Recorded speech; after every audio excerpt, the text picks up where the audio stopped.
and it's vlog number 3, and I'm going to tell you about the recent makes that I've made in the past week or two. Some of them, I have shown you some of them, these are some more. The very first make that I'm going to show you is a Moneta dress, and this is something that I made after the Moneta party. I had been watching and looking on Instagram, seeing all the pictures and seeing on YouTube all the people who made Moneta dresses, and I liked what they made, but I wasn't sure what it would look like on a bigger person.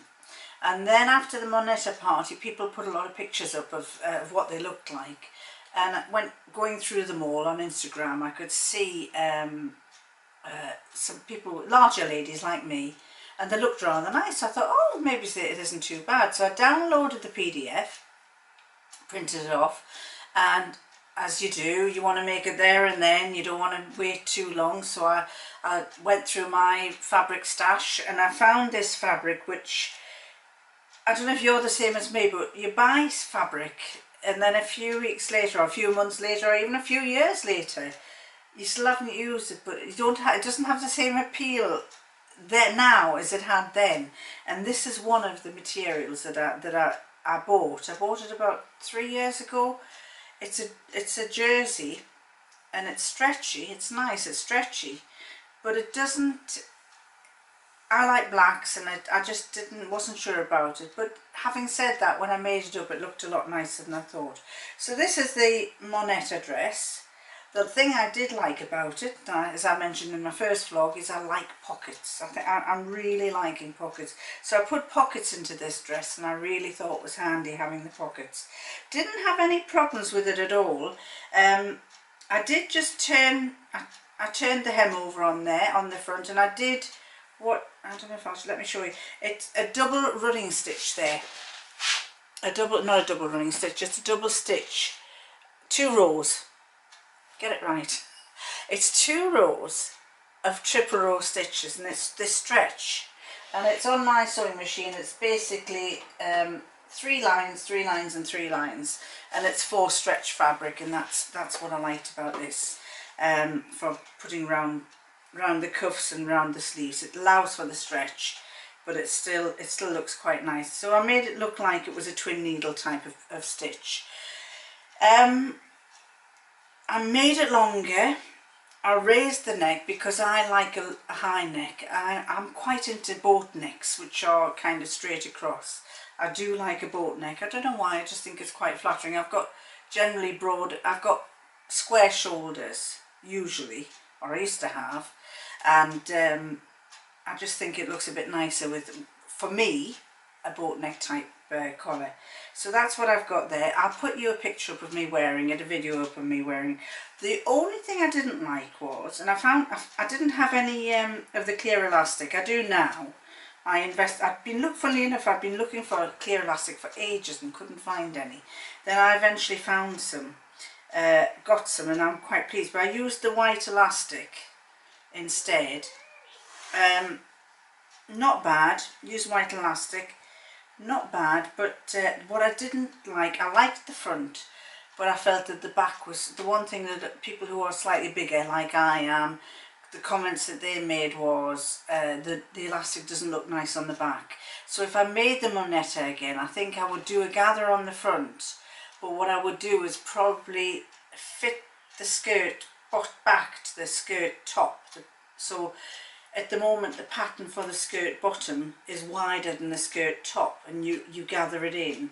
So what I would do is I would take a piece out of that pattern, that skirt pattern, so that the waistline on the bodice matches the waistline on the back, and I think that might make a difference. And I will try that so I can show you what it may, whether it's going to work or not. For any of you who are like me or slightly a larger person, it'll let you see what that's like. But this, I liked it. I will do it again. And excuse the cats, foster cats. This one is, the white one is deaf and doesn't know what noises she's clashing around making. So if you see a cat going past and jumping all over the place, the white one. If you hear a one meowing, it's my black one. Oh, can you hear her now? She meows an awful lot. I'm not a cat fan, but I'm fostering them, and to be honest, I'm growing to like them. So the the Moneta dress is a go, but I think I'll change the back, and I will let you see what it looks like when I've done. The next one I came across when I was looking on the Colette website at all their patterns. I thought, well, I'll have a look and see what else they do that might appeal to me. And I think this was a very old one. I think it's because it was right at the back. I think it's obviously been around and seen around, and I'd never seen it, so I thought, I'd quite like to try that. And it's called a Rooibos or Rooibos or Rooibos. I know with tea you would call it Rooibos, but that's the pattern. You can't really see it, but so it shows you in here. I downloaded as a PDF, as you can see. That's the pattern, and it shows you the front and the back, and I thought that was really nice. I thought, oh, that'll look quite flattering for I think it'll look quite flattering for my figure, so I thought, well, I wouldn't mind trying it. And again, I thought I'm going to see if I've got anything in my fabric stash and see if I could find anything. I had some materials, but they didn't quite go, and again, I do like dark colours. I drew some pictures. I actually traced the originals, and I drew some pictures to try different things. And the one that I quite liked, that one with the panels at the side, the stripes at the side. And I also thought it would look quite nice with a lengthened collar. So I thought I'd try that. And so basically, where the pattern shows you, I'll see if I can show you what it means there. Hold on. Those are the pattern pieces. And on this one, this is the front pattern piece.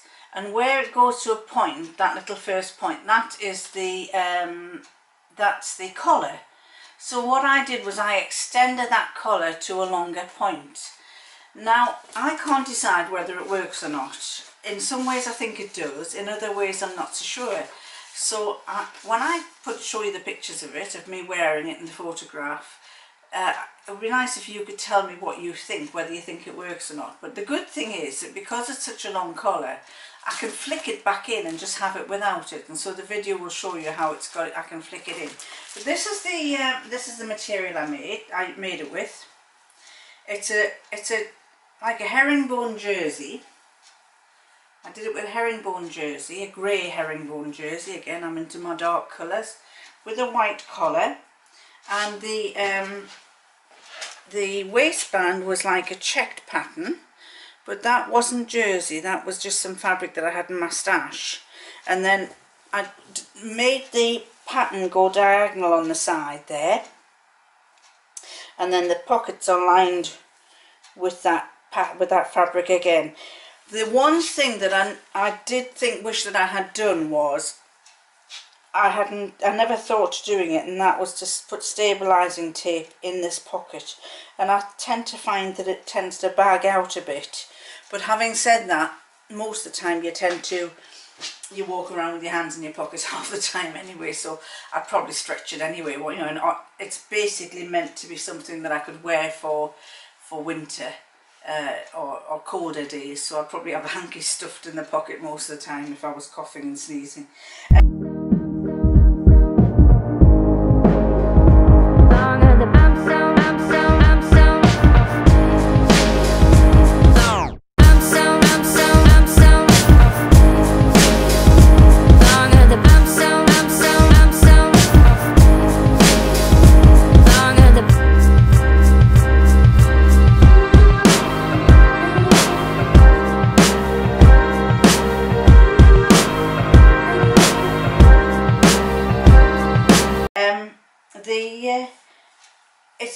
I'm not sure if I've actually done the fabric part. I can't tell, but I'm not sure if this herringbone has a grain again for a direction that it should go in, because when I'm wearing it, the centre panel, that centre panel looks darker than the side panels.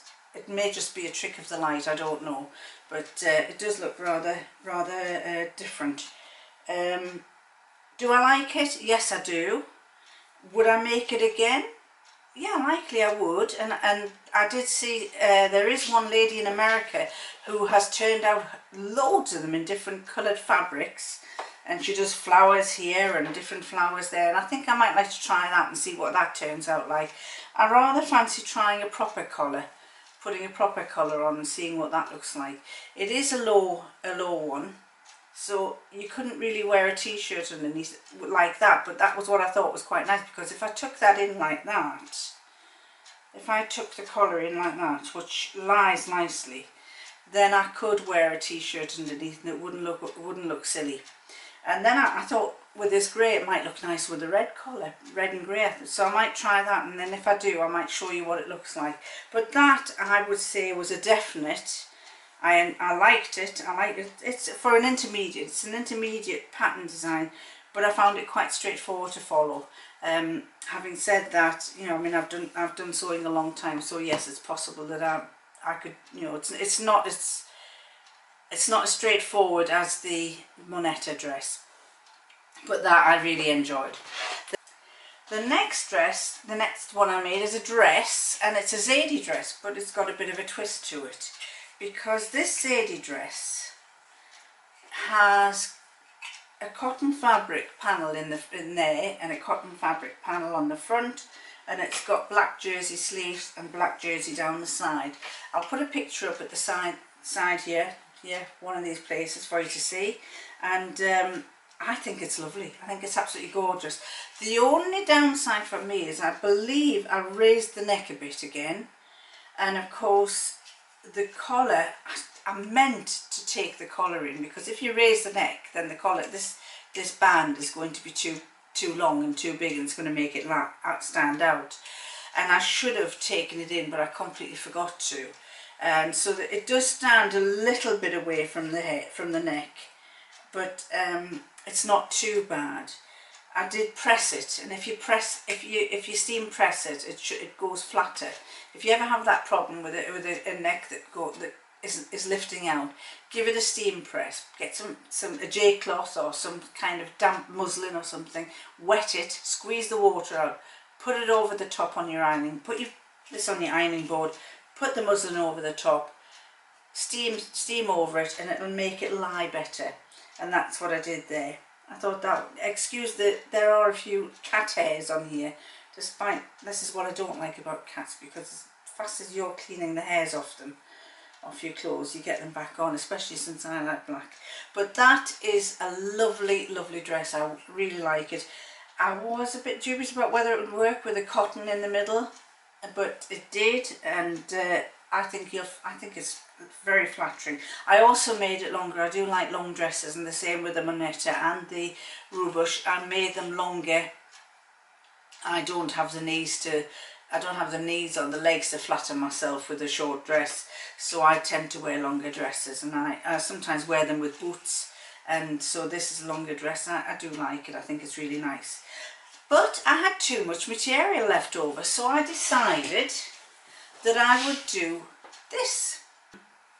I watched a video by Daffodil Ledger, and she made a lovely t-shirt by Grainline Studio called the Hemlock Tee, and I was telling her that I thought it was really nice and I wouldn't mind making one myself. So I downloaded, and she said I recommend you do because it's really nice. So I downloaded the pattern from the internet, cut it out, and started. I thought, oh, although that's for stretch material and jersey, I've got this material left. I've got some left over from the dress that I made, from the Zadie dress. So I thought, I wonder if I should see if I could make it with this. So I cut it out, and the lovely thing is I had it cut out in probably 10 minutes. I had it stitched up and made within about 30 to 35 minutes. I couldn't believe how fast it came together. This fabric works really well. It's a bit creased now because it's probably about ready to go in the wash, because I've worn it for all day yesterday and all day today. I love wearing it. It's got little vents on the sides. What I did was I made the vents, instead of having the seams going right the way down there, I I just sewed down the side seam and left, I stopped at the same length on both sides, and then I pressed and folded the inside of the seam, and then stitched down there, stitched along there, stitched up there, and on the sides I did like a triangle. So I came down like that, along, down there, along, no, I should do it the other way around. I went along, then up, then to a diamond, then back, and then down and along. Did you catch me there? Yes. Well, I hope you did. Anyway, the pattern went along the bottom, up, on a diagonal, down, and then along. Excuse my bent finger. That comes with old age. No, I'll tell you what that's with. That's because of the job that I used to do. I used to engrave, and on an engraving machine. But now we have computerized engraving machines, which are far better. And it was with having my hand constantly. You'll see that one's got a little knob on it, and that one's bent. And it's with holding the certain handle, doing the engraving, like a pantograph, doing engraving all the time manually for about 10 years. It really used to, it doesn't ache, but it does look awful. Anyway, the only difference was there, it shows you have a little collar that you put on. Two things I did. I lengthened it at the bottom. I lengthened it by about that much because I like a longer length. I put a split up the sides on both sides, and I also, instead of adding the collar, I just turned the fabric over, overlocked the fabric, turned it over and top stitched around and steam pressed it. So by steam pressing you don't get this falling over all the time. It stops it from falling over because the steam press puts a real good press into it, so that stops it from falling over. Another one I've done, which I'll show you in a minute, I had a little bit more of a problem with, but I think that was down to the fabric. This fabric lies lovely. I don't know what it is. It's like a cotton. It is cotton, I think, but it doesn't crease like cottons used to do. It's a soft cotton. It's a soft cotton that's on this dress, and it's a lovely fabric. It feels quite warmish, and as I say, I do like it. I think it's very flattering.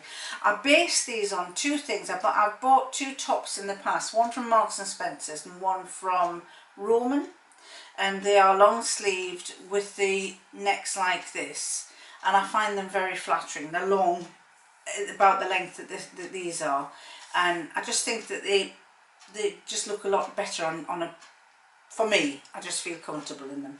So that was the top number one that I made from the Grainline. Then I went on to make another one with this fabric. Now this is like a jersey. That's the jersey fabric that I made it with. Not as flattering, I don't think. I think for some reason when you see the film, I tend to think it makes me look a bit bulky and bumpy, sort of. It doesn't. It kind of makes you look as if you've got bumps and bulges where you haven't got them. This is the strangest fabric I've ever come across.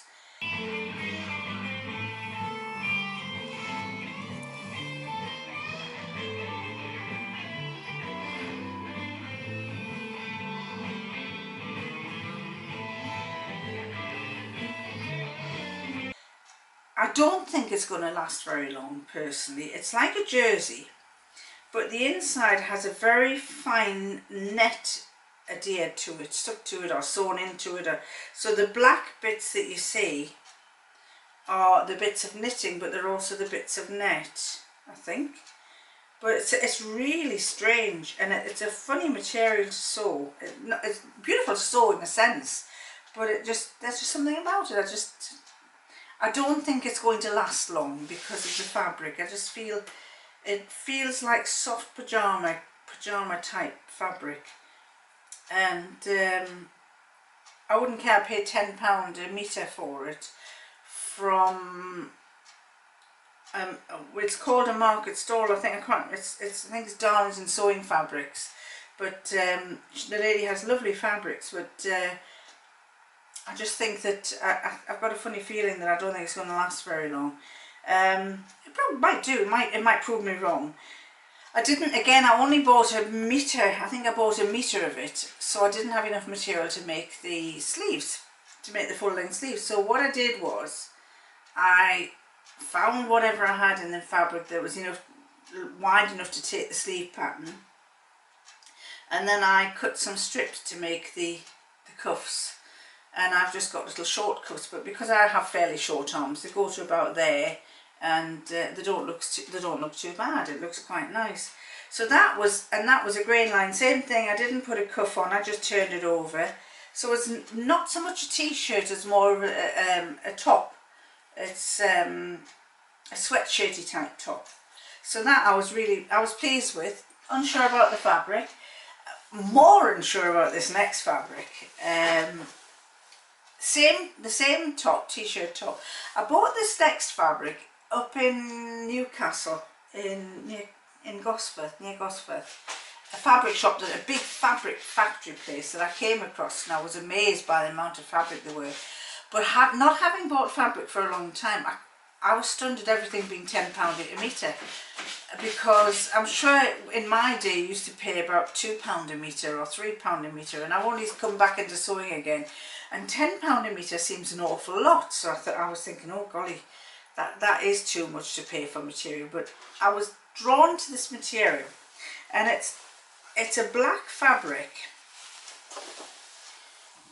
I think it's taffeta. It has a ruffle like taffeta. Listen to this. It's either that or a tent, because that's what a tent flapping in the wind sounds like. Anyway, it's been lying and lying and lying. I thought, oh, I want to try and make something with it. So I made this top. Now, I made this top from the Grainline top. As you can see, I've overlocked my overlocker. Currently, I'll let you see, it currently has 4 threads in it, 4 different coloured threads. And the reason being, I've just purchased 4 cones of black thread, but in a previous life when I used to sew, I used to go to these factory shops that the factory shops used to sell. They used to sell lots of fabric, and it was like this jersey. It was jersey. It was cheap stuff. It was offcuts, and they were called Corto's jersey. And they used to often sell lots of cones of thread that didn't need anymore. So I used to buy lots of cones, and I suddenly came across the box full of them, and I thought, oh golly, I've got to use them up. So I mixed them all together, and I end up with a lovely rainbow colour on my overlocking, because I've got pink, blue, brown and white, and it does. Thankfully, you don't see that, because as I say, I've steamed it over and top stitched. So when I'm wearing it, you can't see that. Same thing, I didn't have much fabric. I managed to get, I think I bought 1.5 meters of this. So there was enough to make a full length sleeve. Not sure about this one. It's fine, I will wear it. People will probably admire it and say how nice it is. I think, and I love the colours, because it's got bits of velvet in, which is blue and moss green. And the black has a little bit of a reflection to it. It's got a lovely little reflection to it. I've also got a cat that's decided. Do you know this cat hardly ever comes near me? Whoops, a daisy. But she's. Oi, get off there! Come on! Don't you get annoyed with me? She hisses and spits when she gets, and her tail's going. Her tail's going like that. See. So, apart from the rustling noise it makes, or the funny fabric that it's made of, it's actually not bad. I'll put a picture, you can see the picture, what it looks like, and not bad. The next one I'll try to do will be a proper jersey, because I do like this Grainline, and I'd like to thank Daffodil Ledger for letting me, showing me it and making me feel quite interested in making it. So that's my other one. So before I go, I just want you to see 3 little gadgets that I've got. Well, not gadgets, but 3 things I've got. One is this, a little Prym magnet, which I think is really, really handy. This one cost me about £10 from the local sewing shop. I think it's really good. If you drop things on the floor, you can use that to pick them up when you're sewing. As you're going along, just pull them out the fabric and then throw it on there. and that's really good. Another one that I got was from eBay, and it's very heavy, very heavy, circular, and it's actually a fishing weight, a fishing magnet I think they called it. I'll put the link down below where I got it from. I think it was about £10, but it's a really, really strong magnet. And the nice thing is that when you put the pins down on it, they nearly always fall with the heads outwards. So if I go like that, they fall with the heads outwards. And the nice thing about that is when you're making something, you can just keep pulling the heads out, and they tend to hang over the edge. And if they don't, you can, when you've got nothing to do, or you're bored, or you're busy talking to somebody, then you can pull that out and hang them out. It's really, really strong, this. I don't know what they use it for in fishing. It says it's a fishing magnet, a water magnet, I think, possibly to pull hooks up or something, I don't know. But it's really strong. It can take the weight of scissors. It'll even take scissors if you want to keep a hold of your scissors, you don't want to lose them. It goes on there and they will not come off. In fact, it's so hard, you have to pull them off. So that's quite good.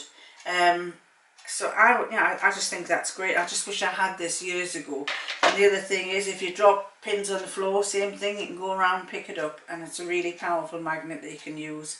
My father used to be a watchmaker, and he used to, when he was mending watches, if a tiny little wheel flew away, he used to have a big powerful magnet like this, and a horseshoe magnet his was, and he always said, I will find it, do not worry, I will find it. And he used to say that it was rarely that he lost any of the parts, because he used to go around on the floor with his big magnet and pick them up. And I think this is equally as good as his big horseshoe magnet. Highly recommended.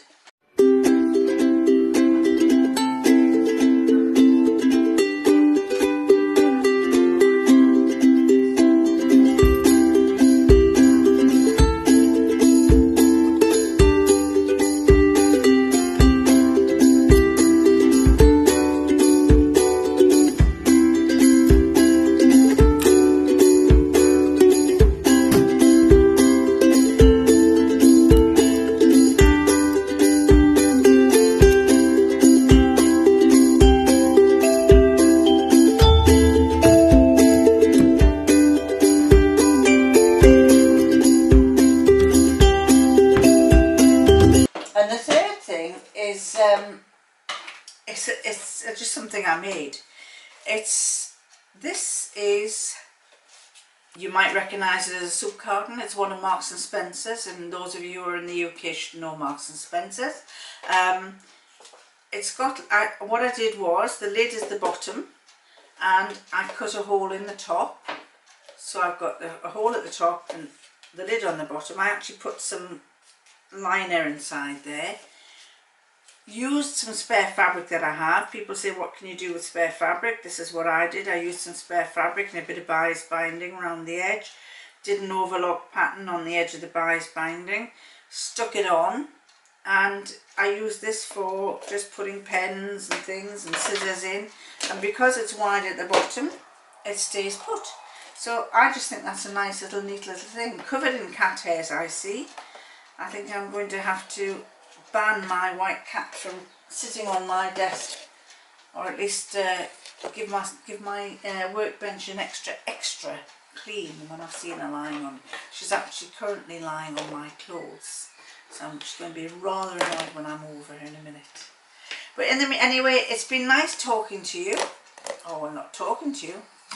Anyway, it's been nice telling you all about my makes. And I do hope you come again. I do hope you've enjoyed yourselves, and I'll catch you next time. Bye.